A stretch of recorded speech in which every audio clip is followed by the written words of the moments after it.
Hello friends, तो मैं आपका स्वागत करता हूं हमारे इस लेक्चर में जिसमें हम पढ़ रहे हैं यूपी पीएससी का फुल सिलेबस। मैंने आपको पहले ही बताया है कि वीडियो लेक्चर जो हैं वो थोड़े से लंबे हो रहे हैं, तो आप लंबे लंबे वीडियो देखिए ताकि आपका कोर्स जो है जल्दी से जल्दी हो जाए। आपका एग्ज़ाम कभी भी हो सकता है।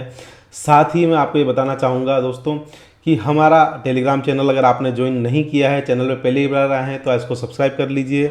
डिस्क्रिप्शन बॉक्स में टेलीग्राम चैनल का लिंक दिया हुआ है, वहाँ पर उसको ज्वाइन कर लीजिए ताकि ये पीपीटीज़ जो आपके मेन एग्जाम में भी काम आएगी, ये पीपीटीज़ मैं आपको वहाँ पर पहुँचा दूंगा। आज हम पढ़ने वाले हैं स्ट्रक्चर ऑफ अर्बन स्पेसेस, जो कि आपके ही सिलेबस का पार्ट है ना। सिलेबस का आई थिंक छठा या सातवां जो सेक्शन है उसका ये पार्ट है। स्ट्रक्चर ऑफ अर्बन स्पेसेस की अगर मैं बात करूँ, इसमें हम पढ़ेंगे structure of urban spaces, location criteria, activities, urban uses, urban regeneration, rehabilitation, revitalisation, reconstruction and redevelopment concepts, intervention, process, approach, method and tools. इन सब के बारे में आज हम इस पर्टिकुलर चैप्टर में पढ़ने वाले हैं। लेक्चर थोड़ा सा लंबा हो सकता है, सब्सक्राइब कर लीजिए और पूरा लेक्चर देखिएगा ताकि आपको चीज़ें अच्छे समझ में आए। स्टार्ट करते हैं। Urban spaces refers the organization layout of a city of urban area including physical arrangement of street, building, open space, infrastructure. Urban spaces are designed to accommodate various function activities while influencing the quality of life, mobility, social interaction within the city. तो urban spaces होते क्या हैं? ये आपकी city है। City के अंदर जो भी जगह है, भले उस पर बिल्डिंग बनी हो, वो प्लेग्राउंड हो, उसके अंदर गलियाँ हो, रोड नेटवर्क हो, ये सारी की सारी जो चीज़ें हैं ये अर्बन स्पेसेस के अंदर काम आती है।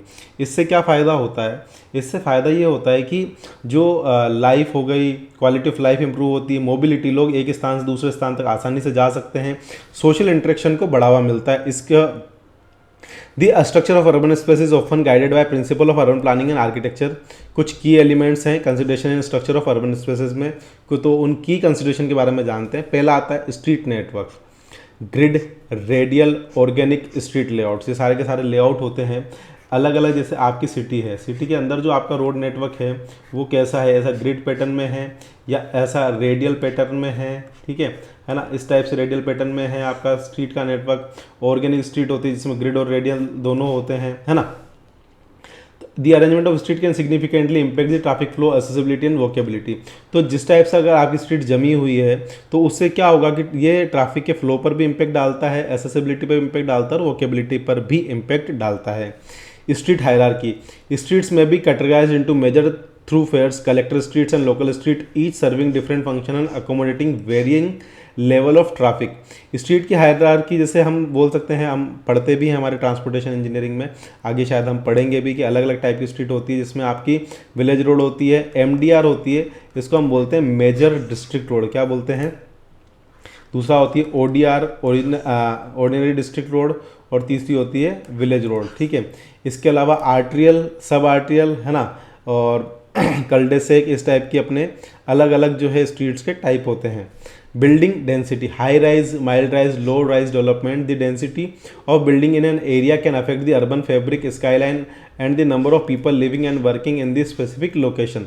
तो अर्बन स्पेसेस की बात करें, अगर बिल्डिंग की डेंसिटी किसी पर्टिकुलर एरिया में बहुत ज़्यादा है तो वहाँ पर कितने लोग रह रहे हैं, कितने लोग वहाँ पर काम कर रहे हैं, कैसी वहाँ की वर्किंग है, क्या वहाँ पर कमर्शलाइजेशन है, इसको वो प्रभावित कर सकती है ना। Generally high rise building, low rise building, अलग अलग टाइप की बिल्डिंग होती है। लैंड यूज़ कई बार पढ़ चुके हैं। Zoning and land use regulation, these guidelines determine the activity are allowed in different part of city whether it's residential, commercial, industrial and recreational. तो मैं आपको बार बार बता चुका हूँ कि हमें सबसे इम्पोर्टेंट जो टाउन प्लानर का काम होता है वो जोनिंग ही होता है ना। हमें हमारी सिटी को अलग अलग जोन के अंदर डिवाइड करना है कि अलग अलग जोन में 1 2 3 4 5 की 1 और 2 जो है रेजिडेंशियल जोन है, 3 कमर्शियल जोन है, 4 जो है आउटर रिंग रोड के पास में है, इंडस्ट्रियल जोन है, कुछ पर्टिकुलर रिक्रिएशनल एरिया इनके बीच में ही कहीं पर है ना, वहाँ का थोड़ा सा अलग करना पड़ेगा। ओपन स्पेस, अर्बन स्पेसेस के अंदर ओपन स्पेसेस जैसे park, plaza, squares and public spaces. These presence of open spaces contribute the quality of life in a city and provides areas for recreation, relaxation and social interaction. तो जैसे आपकी city में जितने भी open spaces है तो वो recreate करने में काम आते हैं। लोग वहाँ पर सोशली मिलते हैं, रिलैक्स करते हैं, बातचीत करते हैं, बूढ़े लोग आकर वॉक करते हैं, अलग अलग टाइप के लोग वहाँ पर मिलते हैं, ठीक है। Green infrastructure incorporating green elements like trees garden and sustainable landscaping can enhance the aesthetic appeal and ecological sustainability of the urban spaces. अगर आपके अर्बन स्पेस में जो सिटी में खाली स्पेस है, जो जगह है, अगर वहाँ पर ग्रीनरी इन्वॉल्व है, वहाँ पर पेड़ पौधे इन्वॉल्व है, ट्रीज इन्वॉल्व है, गार्डन इन्वॉल्व है, सस्टेनेबल लैंडस्केपिंग सस्टेनेबल मटेरियल से वो चीज़ें बनाई गई है, तो एक एस्थेटिक बहुत ही सुंदर लुक हमें हमारी सिटी का देखने को मिलता है। पब्लिक ट्रांसपोर्टेशन बहुत ही ज़्यादा इंपॉर्टेंट है किसी भी सिटी की लाइफलाइन में। Transit system and station, the availability and accessibility of public transportation can shape how people move around the city and reduce dependency of the personal vehicle. तो मैंने आपको कई बार बताया है कि पब्लिक ट्रांसपोर्टेशन अगर आपकी सिटी में अच्छा है तो हमें क्या होगा कि कम समय में जो नॉर्मल लोग हैं जिनके पास प्राइवेट व्हीकल अवेलेबल नहीं है, वो एक स्थान से दूसरे स्थान पर इजीली पहुंच पाएंगे। आजकल जैसे BRTS का सिस्टम चलता है, इसकी फुल फॉर्म भी आपसे पूछी जा सकती है। BRTS जो होता है बस रैपिड ट्रांजिट सिस्टम, उसमें हम लोग क्या करते हैं, जो आपकी बस की सेंट्रल में एक बस की लेन होती है और साइड में जैसे ये मेन रोड है अपनी, ये मेन रोड है ये वाली, तो यहाँ पर हम लोग जो है एक बस की अलग से लेन प्रोवाइड कर देते हैं, है ना। वो क्या होती है, फास्ट मूविंग में काम आती है। तो उससे क्या होता है कि लोगों को डिमोटिवेट करने में उसका किराया भी कम होगा और वो फास्ट मूविंग होगी, तो जहाँ जाम लग रहा होगा वो लोग जो है वो फटाफट उस जगह पर पहुँच जाएंगे। Mix use development urban spaces में हमने पढ़ा है कि combining residential, commercial and recreational spaces within the same area can promote walkability, reduce commuting and creating vibrant neighbourhoods. अगर हम एक ही सराउंडिंग में, अगर हम मान लीजिए आपका जैसे हाईरेज बिल्डिंग का मैं कई बार एग्जांपल देता हूँ आपको। हाईरेज बिल्डिंग में क्या होता है कि ऊपर तो सब लोग रह रहे हैं, अब नीचे ही जो है अलग अलग शॉप्स अवेलेबल है ना। उस शॉप्स में एक रेस्टोरेंट भी है, एक सब्जी की शॉप भी है, एक कटिंग की शॉप भी है ना। ऐसी जो बेसिक कम्युनिटीज़ है, और पास में ही एक छोटा सा मार्केट है जहाँ पर जो बाकी बेसिक कम्युनिटीज़ है वो हमें मिल जाती है। तो ये एक मिक्स्ड यूज डेवलपमेंट है। अब इसमें जो शुरू के 3 फ्लोर हैं वो कमर्शियल दिए हुए हैं, वहाँ पर बैंक का ऑफिस है, वहाँ पर नॉर्मल ऑफिसेज हैं, है ना, और साथ में ही कोई गार्डन, पास में ही कोई गार्डन या लेक है, तो वो रिक्रिएशनल स्पेस। तो इस टाइप के जो डेवलपमेंट होगा, जहाँ मल्टी स्टोरी के नीचे आपका मार्केट हो जाएगा, पास में एक मार्केट हो जाएगा, ऑफिस स्पेसेस हो जाएगी, साइड में कोई रिक्रिएशनल की जगह हो जाएगी, इस टाइप की जगह होती है, उसे mixed use land use development कहते हैं। आजकल इसका जो तरीका बहुत बढ़ गया है। ये क्या होता है कि आपको डिमोटिवेट करना है जो व्हीकल यूजर्स हैं, ताकि पोल्यूशन कम से कम फैले।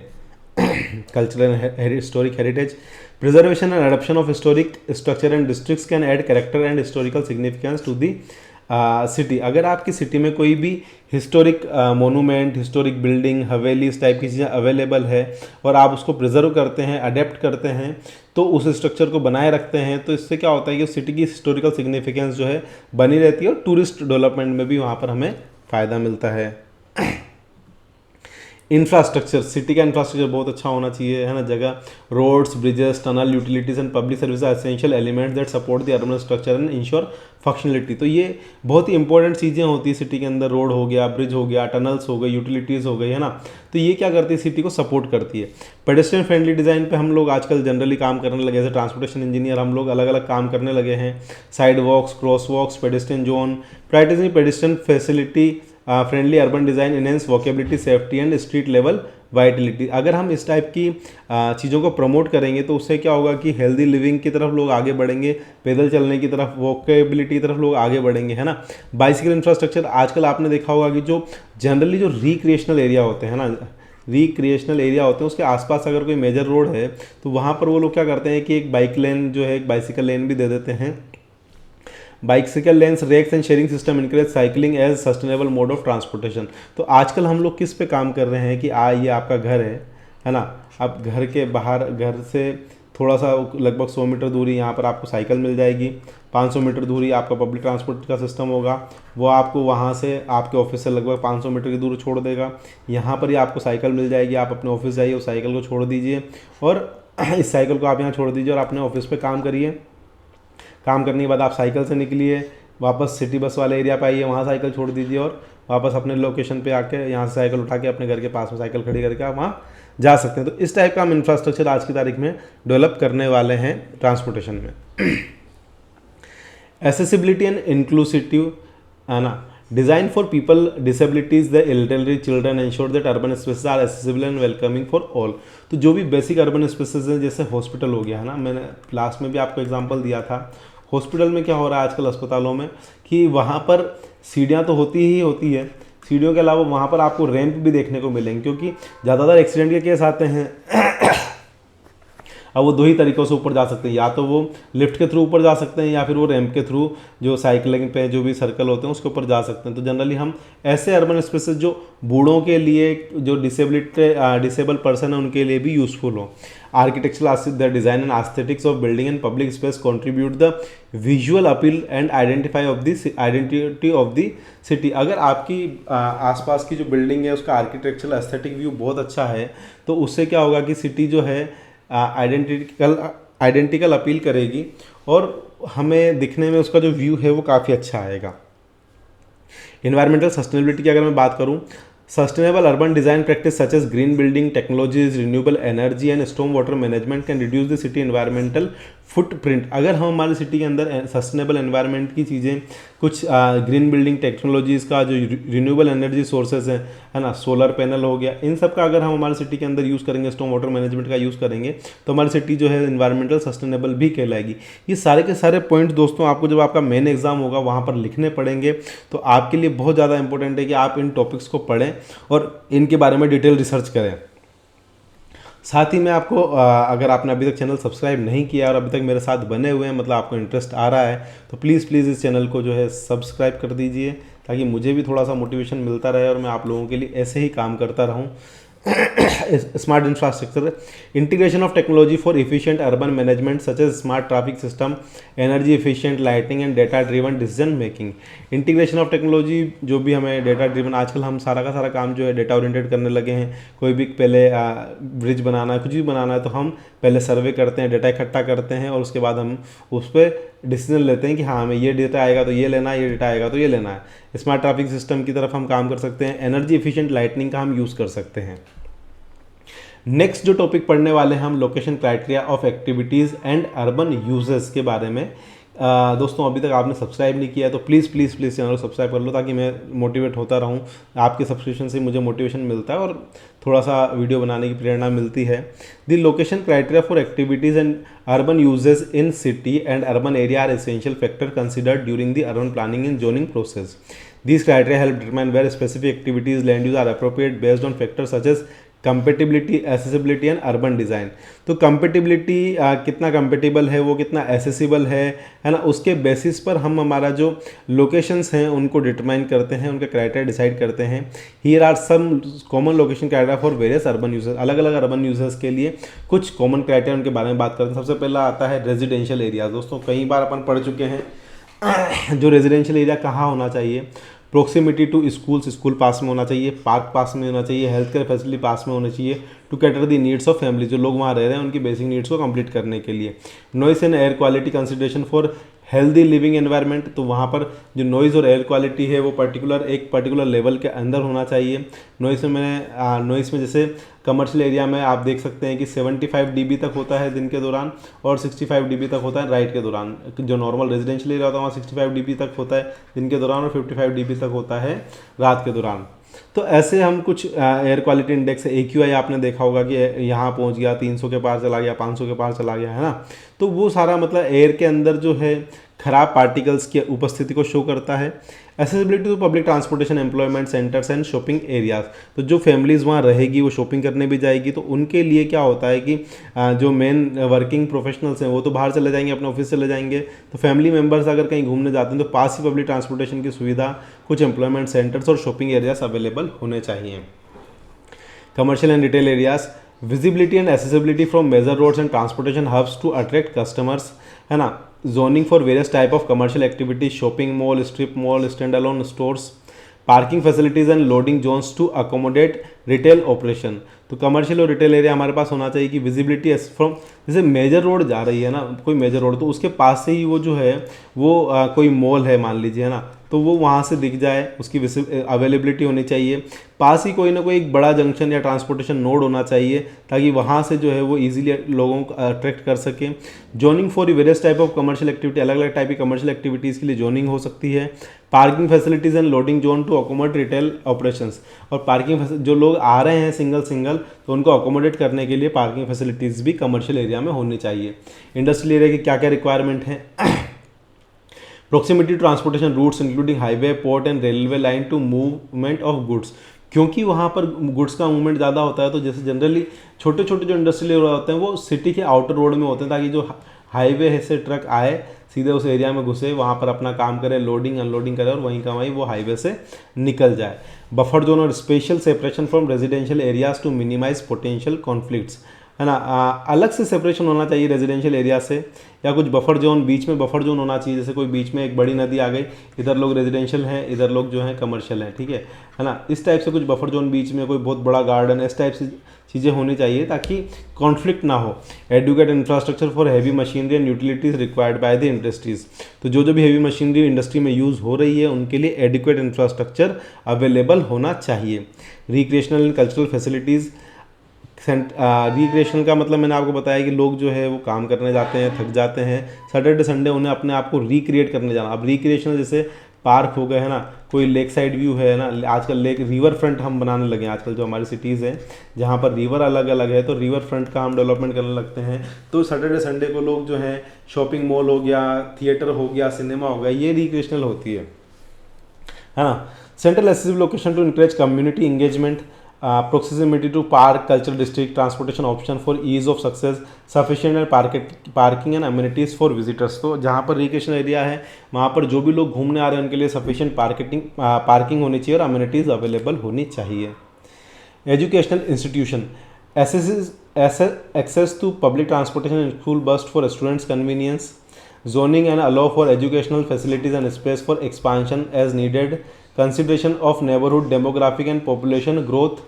तो जो एजुकेशन इंस्टीट्यूट आप बना रहे हैं उनके लिए क्या क्या क्राइटेरिया होना चाहिए कि पब्लिक ट्रांसपोर्ट वहाँ पर इजीली एक्सेसिबल हो, स्कूल बस के रूट्स जो है वो कन्वीनियंट होने चाहिए स्टूडेंट के लिए, zoning allow for education facility and space for expansion as needed. अगर मान लीजिए वक्त के साथ, अभी तो आपने इतना बना दिया, लेकिन वक्त के साथ इस कॉलेज को बढ़ाने की जरूरत हुई तो वहाँ पर एक्सपांशन भी हमारे पास अवेलेबल होना चाहिए। Consideration of neighbourhood demographic and population growth, health care facilities, proximity to residential area, major transportation corridors for easy patient access, तो मेजर रोड पर अवेलेबल होना चाहिए, ट्रांसपोर्ट कॉरिडोर होने चाहिए ताकि पेशेंट्स जो हैं ईजिली चले जाएं। Consideration of regional health care needs and distribution of health care services accordingly, जो भी उस रीजन की हेल्थ केयर की नीड्स हैं। जैसे कहीं पर क्या होता है कि जो वाटर है ना, वाटर में मान लो फ्लोराइड मिला आ रहा है तो वहाँ पर दांतों की बहुत ज़्यादा प्रॉब्लम आती है, तो उस एरिया में वो नीड हो गई। कहीं पर मान लीजिए एयर पोल्यूशन बहुत ज़्यादा है तो स्किन की बहुत ज़्यादा प्रॉब्लम हो रही है, तो वहाँ की जो हेल्थ केयर नीड्स हैं उसके अकॉर्डिंग जो जनरलाइज सब चीज़ें मिलेगी बट उस पर ज़्यादा फोकस किया जाएगा। Zoning that permits medical offices and facilities, तो इस टाइप की जोनिंग अवेलेबल होनी चाहिए कि मेडिकल ऑफिसेज एरिया जो है वो पर्टिकुलर मेडिकल फैसिलिटीज़ के लिए भी हमें एक एरिया एज ए जोन में डिफाइन करना पड़ेगा।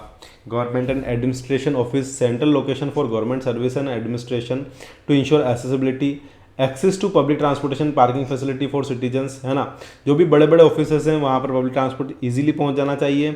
सेंट्रलाइज लोकेशन होनी चाहिए ताकि हर तरफ से वो एक्सेसिबल हो, ऐसा नहीं कि आपने सिटी के एक पर्टिकुलर कोने में बना दिया, इस जगह पे बना दिया, अब यहाँ वालों के लिए बहुत दूर पड़ रहा है तो वो जनरली सेंटर में ही होता है जो मेजर गवर्नमेंट ऑफिसेज होते हैं।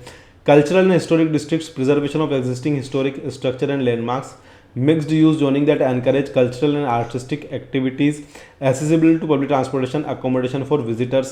तो जो कल्चरल एरिया हैं, जो हेरिटेज से युक्त एरिया हैं आपकी सिटी के, वहाँ पर होटल्स, आर्टिस्टिक एक्टिविटीज़ होनी चाहिए, कल्चरल एक्टिविटीज़ होनी चाहिए, उन्हें हमें बढ़ावा देना है।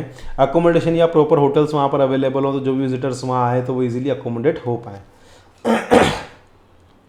Green spaces and parks, strategic distribution to provide open spaces in both urban and suburban area, proximity to residence neighborhood and for community access, integration with other recreational and cultural amenities। तो जो आप garden दे रहे हैं, जो आप park दे रहे हैं, जो ओपन स्पेसेस दे रहे हैं, तो वो क्या होना चाहिए, या तो रेजिडेंशियल बिल्डिंग जो है, रेजिडेंशियल एरिया जो है उसके पास में होना चाहिए, उसका स्ट्रेटेजिक डिस्ट्रीब्यूशन होना चाहिए। Transportation hub, centrally located to service transportation nodes for bus, subway, train, मतलब कहने का मतलब है कि बस स्टेशन आपके पास होना चाहिए, रेलवे स्टेशन आपके पास होना चाहिए, एयरपोर्ट आपके पास होना चाहिए। Commercial retail and employment area, उस आसपास जो है कमर्शियल एरिया भी हो, रिटेल एरिया भी हो, एम्प्लॉयमेंट के लिए भी एरिया हो, ताकि लोग इजीली वहीं पर उतरे और वहीं के पास वो काम पे चले जाएं। Consideration of pedestrian bicycle infrastructure for seamless connectivity, तो हम लोग पेडेस्ट्रियन जो पैदल चलने वाले लोग हैं उनके लिए फुटपाथ और बाइसिकल के लिए अलग से लेन भी हमारे इंफ्रास्ट्रक्चर में ऐड कर सकते हैं, ताकि वो जो प्रोसेस है वो सीमलेसली कनेक्टिव हो पाए। मिक्स्ड यूज डेवलपमेंट में आपको अभी भी समझा चुका हूँ। मिक्स्ड यूज डेवलपमेंट में क्या होता है कि एक ही पर्टिकुलर एरिया में आप पास ही हाई रेज बिल्डिंग है तो उसके पास में आपका रेजिडेंशियल भी हो जाएगा, कमर्शियल भी हो जाएगा, रिक्रिएशन भी हो जाएगा।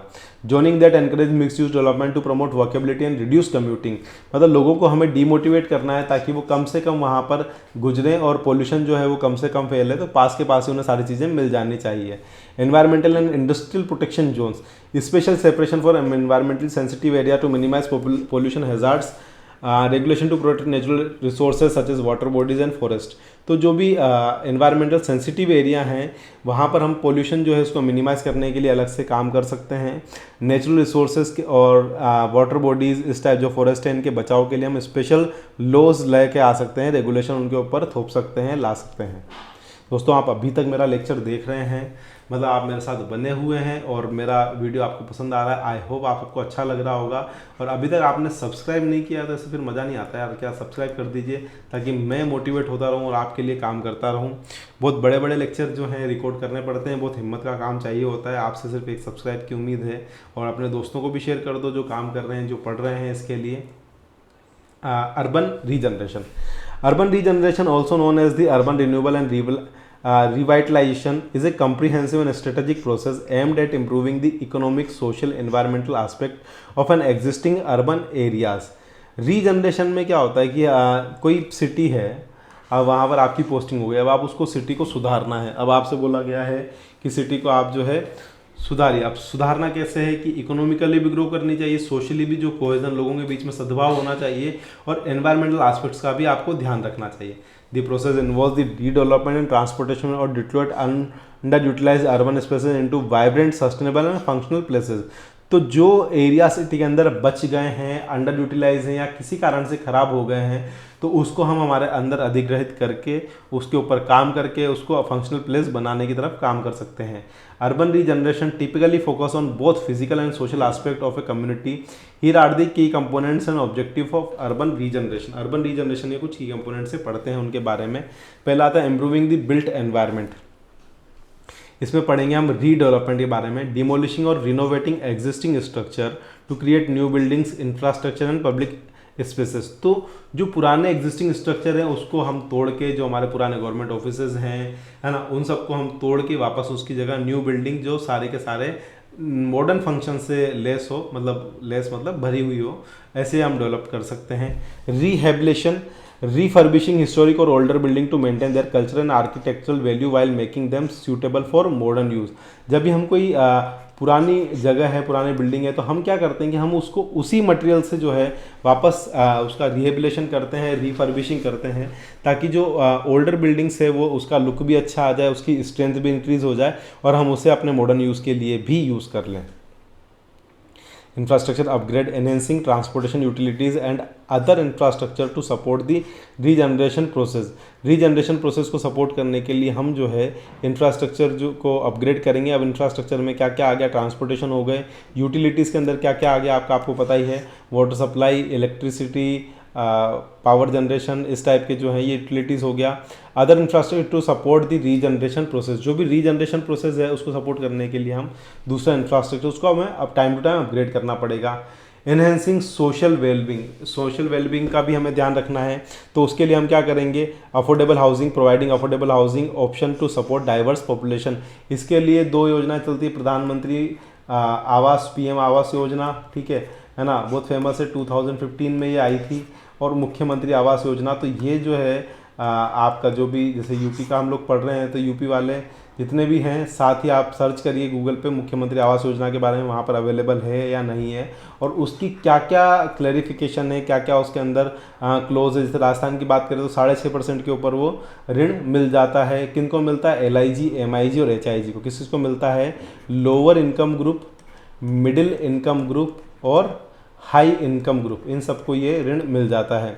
Social services, investing in health care, education and community centers to address the social needs of residents, है ना। जो हेल्थ केयर है, एजुकेशन, कम्युनिटी सेंटर्स हैं, इनमें हमें इन्वेस्ट करना है ताकि सोशल नीड्स पूरी हो सके। Cultural and recreational facilities, developing cultural venues, park and recreational spaces to improve the quality of life. Economic development में क्या क्या है, बिजनेस अट्रैक्शन, अब ये बहुत इंपॉर्टेंट काम है। Attracting new business, startup and industries to create job opportunities and stimulate economic growth.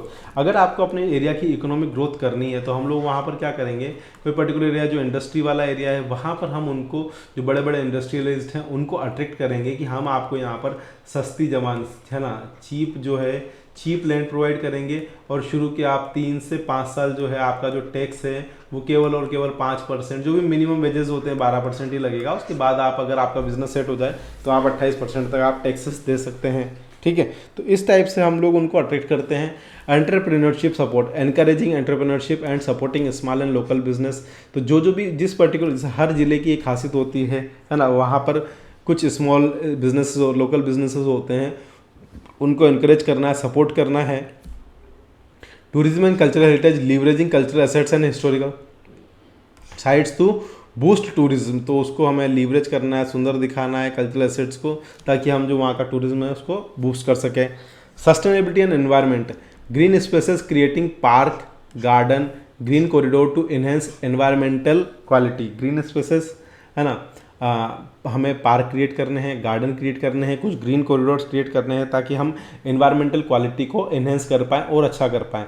Sustainable design का हमें यूज़ करना चाहिए, एनर्जी एफिशिएंट बिल्डिंग्स बनानी चाहिए, ग्रीन इंफ्रास्ट्रक्चर का यूज़ करना चाहिए। इको फ्रेंडली प्रैक्टिसेस, जैसे हम बोल सकते हैं कि मैंने आपको कई बार बताया, सनपात डायग्राम हो गया आपका, आप उसका यूज़, विंडोज़ डायग्राम हो गया, आप उसका यूज़ कर सकते हो बिल्डिंग बनाने में। वास्तुशास्त्र जो अपना होता है वो यही होता है ना, सिविल इंजीनियरिंग। वास्तुशास्त्र से आप क्या कर सकते हो, है ना, उसके बाद आप सोलर पैनल लगा सकते हो। वाटर के लिए आप वाटर, क्या नाम है, रेन वाटर हार्वेस्टिंग वाला सिस्टम लगा सकते हो।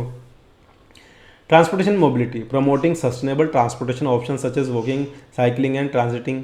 तो पब्लिक ट्रांसपोर्टेशन, चलना, साइकिलिंग करना, इनको हमें इंपॉर्टेंट देनी है।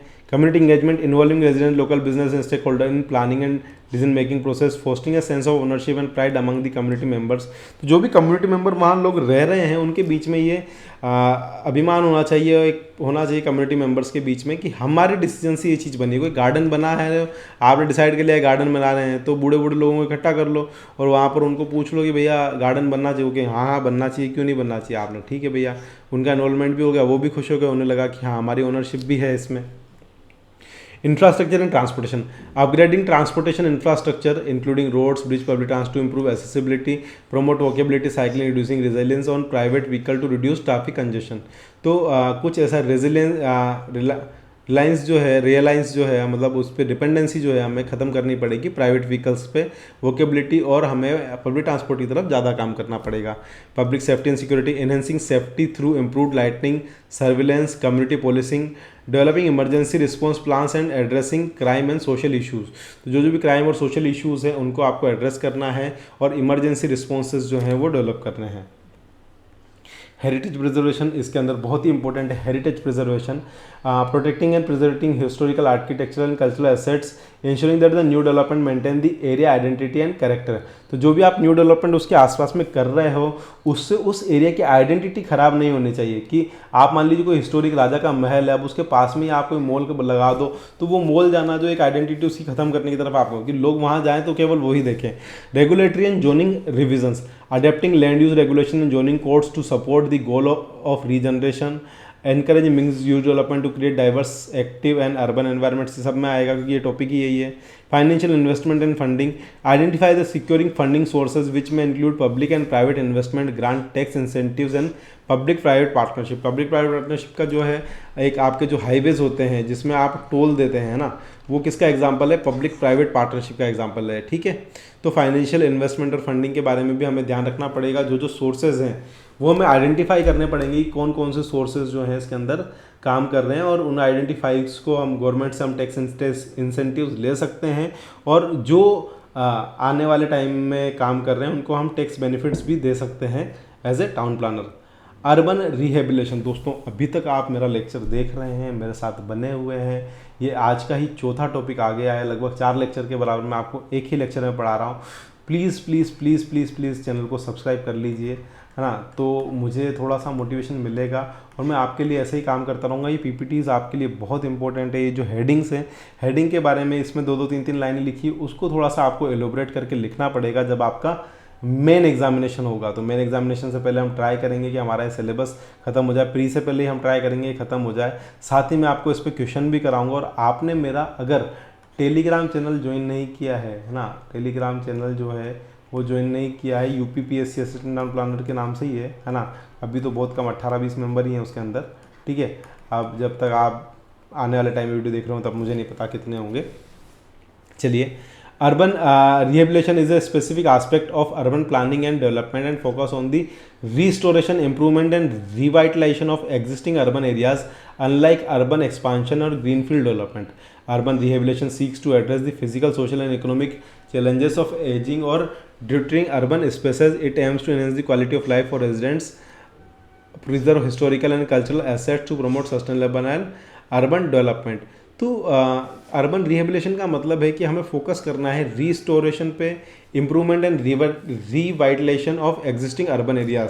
जैसे मान लीजिए कोई सड़क है, अब कोई ब्रिज है जो आज से 30 साल पहले बना था, 30 ईयर पहले बना था, या जो सीवेज सिस्टम है ना, सीवेज सिस्टम जो आपके अंदर आपने डेवलप किया था वो 40 ईयर पहले इसका है ना, 40 ईयर का, तो अब आपको उसको डेवलप करना पड़ेगा, उसको चेंज करना पड़ेगा, ठीक है। Preservation of cultural and historical heritage, तो रिस्टोर करना है बिल्डिंग का, लैंडमार्क का, adaptive use of older structure for modern purpose such as converting factories into loft apartment और हेरिटेज बिल्डिंग इनटू म्यूजियम्स। जो भी हेरिटेज बिल्डिंग है उनको म्यूजियम में कन्वर्ट कर सकते हैं, ओल्ड फैक्ट्रीज को हम बड़े बड़े अपार्टमेंट्स में चेंज कर सकते हैं। Physical renovation and infrastructure improvement, upgrading and rehabilitating the physical infrastructure of an area including road, bridge, utility and public spaces, addressing environmental issues such as pollution, land contamination and brownfield remediation. Physical renovation का हमें बहुत ज़्यादा जरूरत करने वाली, क्योंकि जो भी फिजिकल इंफ्रास्ट्रक्चर हमें दिख रहा है, भले ही वो रोड हो, भले ही वो ब्रिज हो, जो भी पब्लिक स्पेसेस हो, मैंने आपको सीवेज सिस्टम का एग्जांपल दिया, वाटर सिस्टम का एग्जांपल दिया, ड्रेनेज सिस्टम, नालियाँ, बड़े बड़े नाले, वो सब हमें उसका रिनोवेट हमें टाइम टू टाइम करना पड़ेगा, उसकी स्ट्रेंथ को हमें देखनी पड़ेगी, ठीक है। Affordable and inclusive housing, creating affordable housing option to diverse population within the existing urban fabric, rehabilitation older housing stock to meet modern standard for safety and comfort। तो जो ओल्ड हाउसिंग स्टॉक्स हैं उनको हमें वापस से रिहेबिलेट करना पड़ेगा ताकि वो मॉडर्न स्टैंडर्ड्स को मैच कर पाएँ। Sustainable development, incorporating green and sustainable design principle in urban rehabilitation projects including energy efficiency buildings, green infrastructure and environmental friendly technologies. तो सस्टेनेबल डेवलपमेंट आप पढ़ चुके हैं कितनी ही बार आज ही के लेक्चर में। सस्टेनेबल डेवलपमेंट का मतलब ये है कि हमें एनर्जी एफिशिएंट बिल्डिंग पर काम करना है, एनर्जी एफिशिएंट बिल्डिंग जो है वो हमें बनानी है, इंफ्रास्ट्रक्चर डेवलप करना है। Promoting urban agriculture and community garden to increase local food production, तो हम क्या कर सकते हैं, सिटी के बीच में ही कुछ लोकेशन छोड़वा सकते हैं जहाँ पर हम एग्रीकल्चर को बढ़ावा दें और लोकल फूड को डेवलप कर पाएँ। Social services and community facilities, investing in healthcare, education and social services to support the well-being of residents, developing community centers, libraries and recreational facilities to enhance the quality of life। तो हम कुछ social services कर सकते हैं, community centre बना सकते हैं, central library बना सकते हैं जहाँ पर आप एक मिनिमम चार्ज 200-250 रुपये महीने का आप चार्ज रखो वहाँ पर पास बना के। तो ये आपको सिटी में रह रहे हो, सिटी के लोगों के लिए ये सुविधाएं प्रोवाइड करनी पड़ती है। इकोनॉमिक डेवलपमेंट, बिजनेस रिवैल्यूएशन पे काम करना पड़ता है, attracting new business, startup and industries, supporting local entrepreneurship and small business through incentives and business development program. जो भी बिजनेस डेवलपमेंट प्रोग्राम चलते हैं, लोन बांटते हैं, इंसेंटिव्स देते हैं, उनके लिए हमें काम करना पड़ेगा। Public safety and security, enhancing safety through improved lighting, surveillance and community policing, developing emergency response plan and addressing crime and social issues. Public safety बहुत ज़्यादा ज़रूरी है, तो साथ ही साथ आपको जो है पुलिस स्टेशन भी बनाने पड़ेंगे, उनको भी सुविधाएं प्रोवाइड करनी पड़ेगी, रोड अच्छे रखने पड़ेंगे ताकि पुलिस की गाड़ियाँ इजीली पकड़ पाए, है ना। सर्विलेंस के लिए आप सीसीटीवी कैमरा जो है पूरे शहर के अंदर लगा सकते हैं। मिक्स्ड यूज डेवलपमेंट में वही होता है, आपको पता है कि जहाँ पर सारी चीज़ें एक साथ आपको मिल जाए, ये वोकेबिलिटी डिपेंडेंसी ऑफ प्राइवेट व्हीकल को कम करता है, वोकेबिलिटी को बढ़ावा देता है। रेगुलेटरी एंड जोनिंग रिविजन, अब जो भी आपके जोनिंग है लैंड के रेगुलेशन से। अब ऐसा नहीं कि पत्थर की लकीर हो गया, फिक्स हो गई कि मैंने ये जोन एक ही बनाया था, अब इस जोन को मान लो मुझे किसी कारण से शिफ्ट करना पड़ रहा है, थोड़ा सा ये जगह मान लीजिए वो ज़्यादा डेंस हो गई है, इसको मैं दूसरे जोन में या कहीं और डालना चाहता हूँ, तो ये जो जोन है उसको हमें ध्यान में रखना है। Allowing for flexibility land use and design to accommodate new users and business. तो डिफरेंट टाइप के बिजनेस आज की तारीख में डेली डेवलप हो रहे हैं, उनके लिए भी हम लोग काम कर पाएँ। Community engagement, engaging the with residents, local business and stakeholder in planning and decision making process, fostering a sense of ownership and pride among community members। ये तो आपको पता ही है, जो लोग वहाँ पर हैं उनसे भी एक बार पूछना पड़ेगा। Financial investment and funding, identify the securing funding sources which में include public private partnership, grant tax incentives and public private partnership, इनका बारे में हम ध्यान रख सकते हैं, पढ़ चुके हैं। अर्बन रिवाइटलाइजेशन, अब अर्बन हमने क्या क्या पढ़ लिया, देखिए अर्बन रिहेबिलेशन हमने पढ़ लिया है और अर्बन रीजनरेशन हमने पढ़ लिया है ना।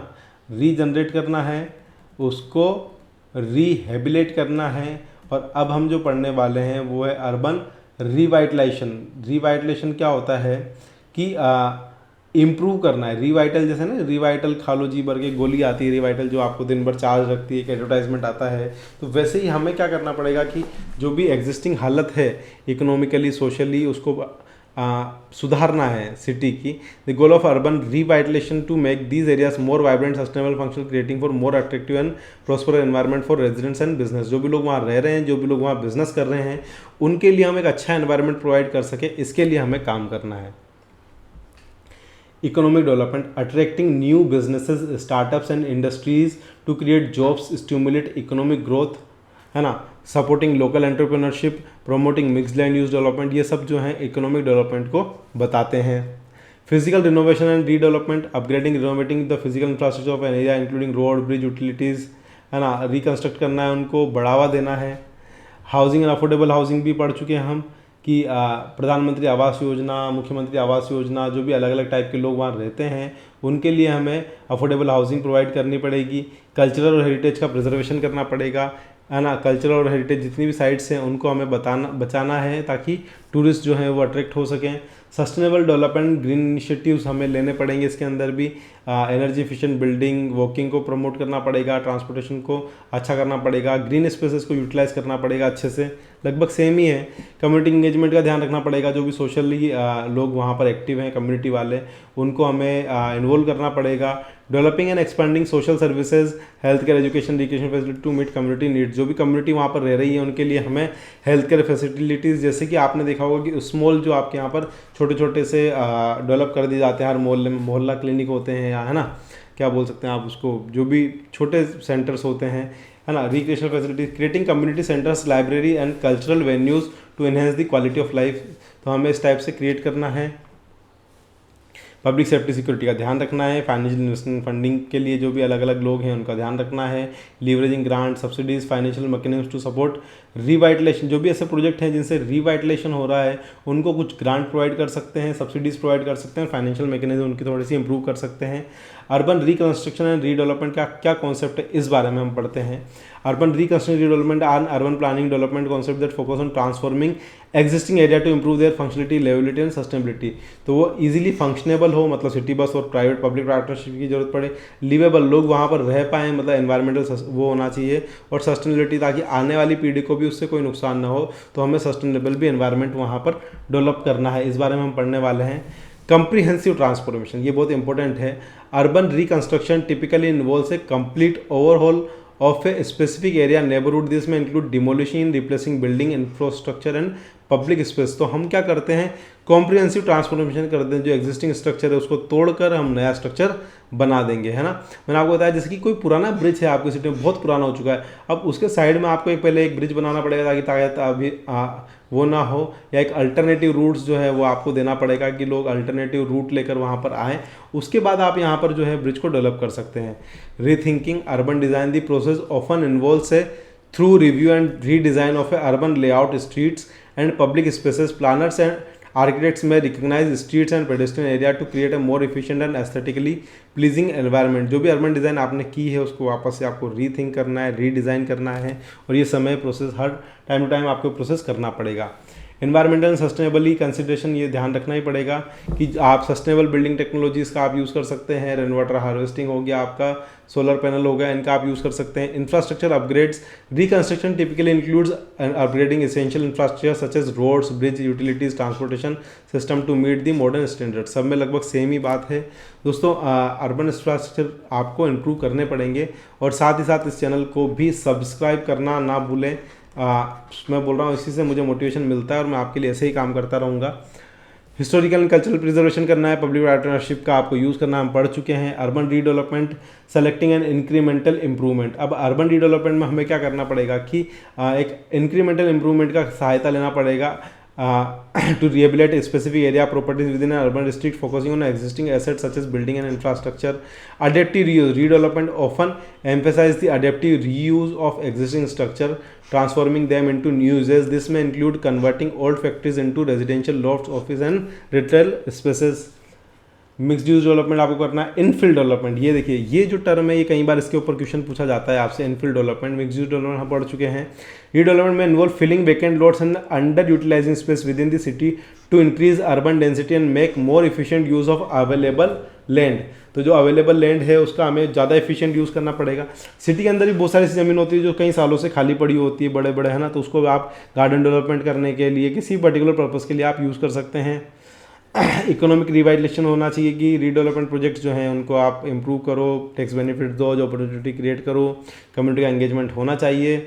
सोशल एंड कल्चरल अम्यूनिटीज़ जो हैं उनको भी आपको इंक्लूड करना पड़ेगा। अफोर्डेबल हाउसिंग जो होती है, PMAY प्रधानमंत्री आवास योजना और मुख्यमंत्री आवास योजना, इसके थ्रू आप अफोर्डेबल हाउसिंग को भी बढ़ावा दे सकते हैं। आई होप आप सबको बहुत अच्छे से इस लेक्चर में समझ में आया होगा दोस्तों। अगर आया है तो सब्सक्राइब करने में कोई बुराई नहीं है। प्लीज़ प्लीज़ प्लीज़ इस चैनल को सब्सक्राइब कर लीजिए। मैं आपसे मिलता हूँ नेक्स्ट लेक्चर में, तब तक के लिए मैं आपका बहुत बहुत धन्यवाद देना चाहूँगा। अगर आपने मेरा टेलीग्राम चैनल ज्वाइन नहीं किया है ना, टेलीग्राम चैनल ज्वाइन नहीं किया है जो कि UPPSC असिस्टेंट टाउन प्लान, तो यही नाम रखा है मैंने उसका, है ना, तो उसको आप ज्वाइन कर लीजिए और आपके डिस्क्रिप्शन में एक लिंक भी दिया हुआ है, वहाँ से लिंक पे जाकर आप काम कर सकते हैं। तब तक के लिए थैंक यू सो मच, मिलते हैं नेक्स्ट लेक्चर में।